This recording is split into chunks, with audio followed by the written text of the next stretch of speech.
Hi everyone, it's Travis, and this episode of Pagan Scholar is going to be a bit more Pagan Nerd because we are going to be reviewing fiction. We are going to be reviewing the collection of short stories based on the H.P. Lovecraft Cthulhu mythos that I was talking about in my previous book haul. So if you don't know anything about Cthulhu, here's a very brief rundown. H.P. Lovecraft was a science fiction writer in the early 1900s. He was problematic in his character in that he was kind of an anti-Semite. He did kind of break open this entirely new genre in literature called cosmic horror, or more colloquially, weird fiction. This it was originally published in Weird Tales magazine, Pulp Fiction, pot boilers, things that you write just to kind of make money. However, H.P. Lovecraft, Howard Phillips Lovecraft, was a writer who was very passionate about his work, and he did not consider himself a pulp fiction writer. He took his work very, very seriously. So, what did he actually write about? Lovecraft stories are all about the finitude of humanity and the bracing terror, the absolute cosmic horror that one feels when they realize how small and insignificant they are. How is this science fiction? Aliens. That's basically aliens. Basically, what he does is he has created a mythos of monsters and spoopy characters that descend from the clouds before humanity, and they still inhabit the cities that sleep under the sea or something like that. And ultimately, whenever humanity wakes them up, be that through culty rituals or through some other means of communication with them, dreaming, kind of weird abstract things, basically anybody who is involved with the old ones goes crazy and dies. That's because they realize cosmically they are a speck in the grand scheme of things, because these creatures, these beings from outer space, are eons older than humanity and just vastly so much more than humanity ever was or ever could be, and so that just makes you go crazy whenever you contemplate it. So in his fiction, it's kind of existential. It's pretty great. That's why I love reading it. However, it can be very dry. So I was excited when I discovered this collection of short stories because it's a new take on the Cthulhu mythos. It's all on... Sorry, I say Cthulhu just because I feel like an idiot whenever I say Cthulhu. But yes, it's Cthulhu, or Cthulhu, or however you want to say it, so yeah. I have rated each and every single one of these short stories 1 out of 10, and so I'm just going to go through them very, very quickly. The first story is When Death Wakes Me to Myself by John Shirley, and I gave this one a 7. It's a very interesting... one of the tropes of the H.P. Lovecraft story is the therapist, the person who stumbles upon the person who has gone crazy, and so they try to talk them out of that using this very clinical psychological talk, and then they themselves end up going crazy. Imagine that. So I gave that one a 7. It was not great, but it was a great way to start the collection. The next one was called View by Tom Fletcher. What was View about? I don't even remember. Oh, yeah, okay. It was weird. It was, not a lot happened, which is kind of par for the course for H.P. Lovecraft's stories, but there just wasn't... It wasn't very compelling. There was one person that I liked, the wife, the person whose main point of view it was from. So I gave it a 6 because it was entertaining, but it wasn't very entertaining. The next one was called Houndwife. Houndwife was really good. I gave it an 8.5. There's a lot of tarot card imagery in this, which is a new element to the H.P. Lovecraft stories. It's not that he would reject it outright, but it's not one of his common things that is the immediate go-to in his repertoire of symbolism. So I enjoyed it. I thought it was a very excellent example of disjointed narrative and broken timelines. You have to read it all the way to the end to appreciate all of the weird time jumps in the story. So yeah, great. The next story was King of Tat Swamp. I thought that one was ambitious in that it tried to be historical in a locale other than the Northeast, but it was just kind of a letdown, so I gave it a 5. King of Tat Swamp was by Jonathan Thomas. The next story, Dead Media by Nick Mamatas. This was such a great story. I really, really enjoyed it until the end, when it just completely departed from everything that it had been building up to. And it's just... I don't want to ruin it, because if somebody goes out and buys this book, then okay. But like, the only thing that I'm going to say is I give it a 3. Because like, it was really good. It was on its way to being like a solid 8. And then it's just unnecessary. It's like somebody else entirely finished the story, having not even heard the first part of the story. The next one was The Abject, and I gave that one an 8. The Abject was a story about a...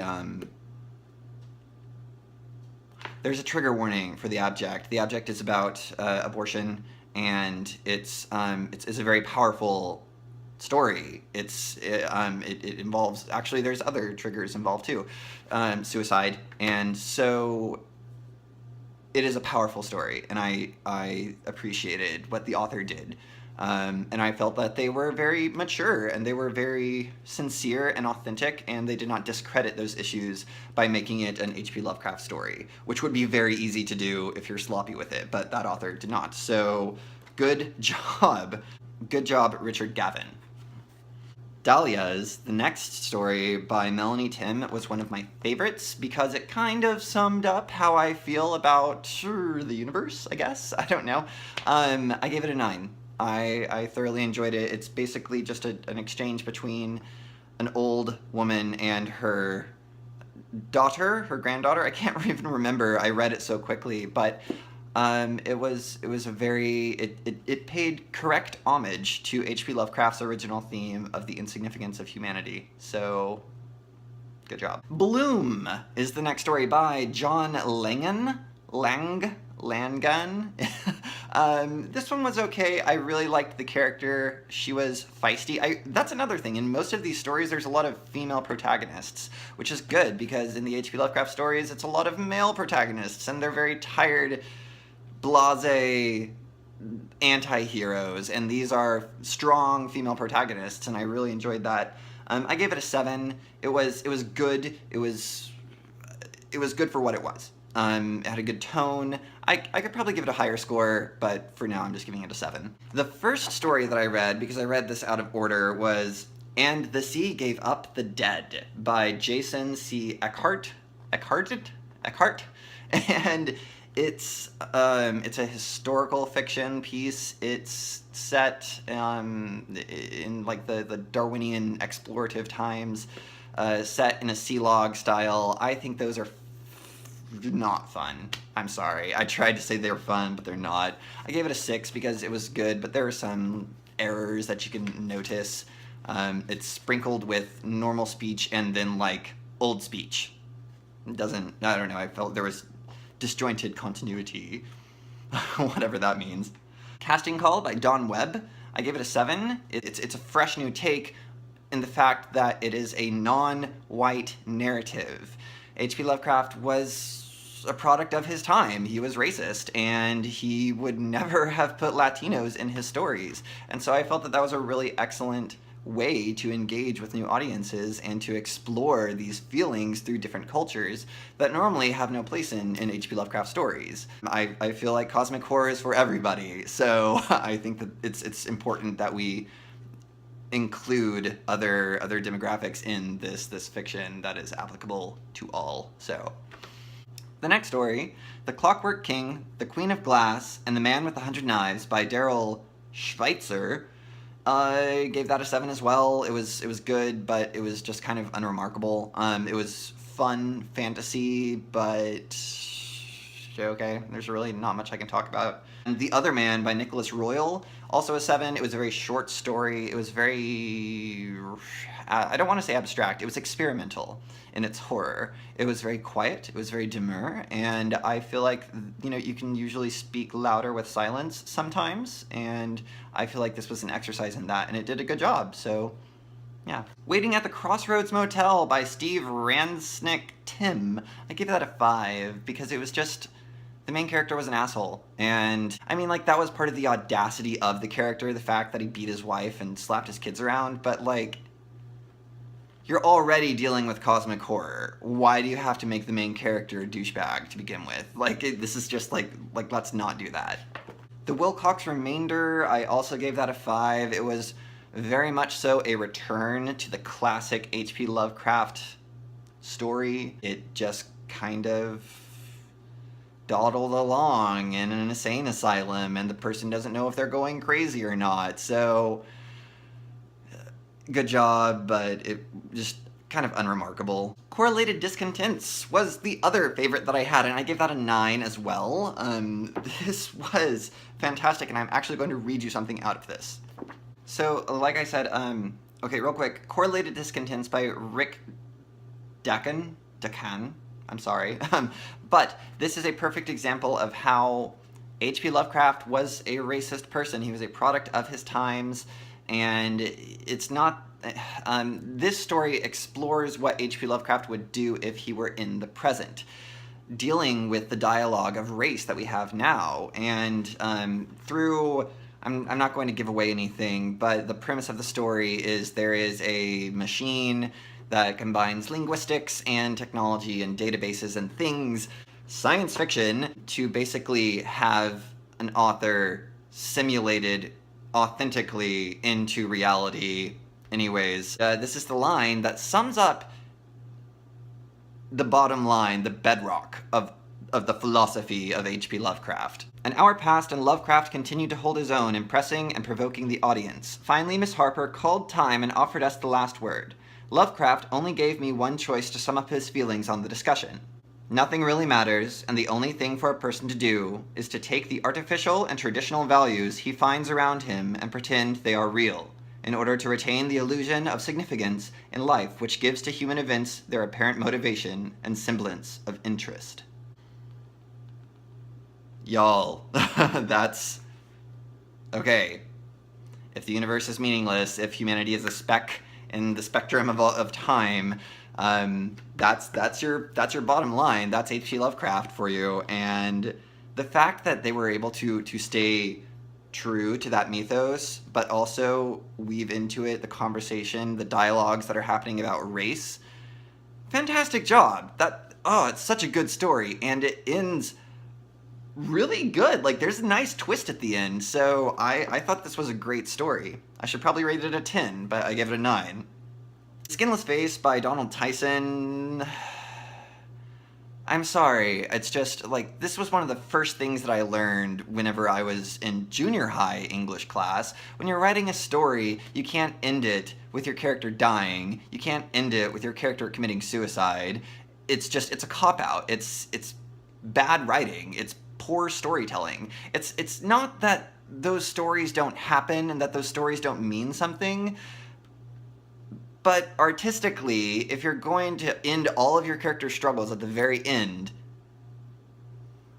like, okay, that's the end of struggle. Which, yeah, sometimes we're nice to our characters, but sometimes keeping our darlings alive is a bit more, like, cruel than killing our darlings. So let's keep that in mind, alright? So anyways, I gave that a 6. The History of a Letter, I gave that a 5. It was experimental fiction. It was boring. And then finally, that was by Jason V. Brock. But anyways, the last story, Appointed by Chet Williamson, that was really good. It was really touching, actually, in that it explored the kind of tragic boredom of a star whose time has already gone by, a movie star. I gave it an 8. It was interesting how they added so many different perspectives of a normal person referring to H.P. Lovecraft, but also dealing with their own shit, and then H.P. Lovecraft stuff actually happening to them. So yeah, I thought it was good. So out of all of these, it was on a scale of 1 to 10, so if every single one of them got a 10, it would have been 180. There were 18 stories. Their scores added up to 118, so their score actually, for the entire book, I give it a 6.5.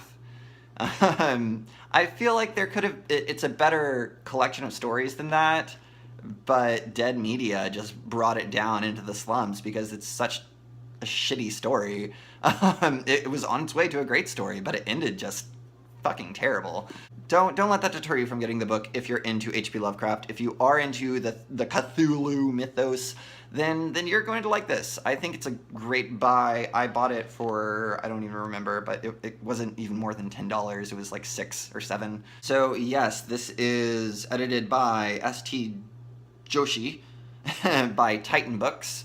This was Black Wings of Cthulhu 2, 18 Tales of Lovecraftian Horror. And so if you're interested in this, I highly recommend this. If you have read this before, please tell me your thoughts. If not, then yeah, if you do decide to go out and buy this, don't blame me if it's your first foray into the Cthulhu mythos and you hate it, because it's a thing. So anyways, this has been an episode of Pagan Nerd, I guess, and thank you so much for watching. As always, merry meet, merry part, and merry meet again.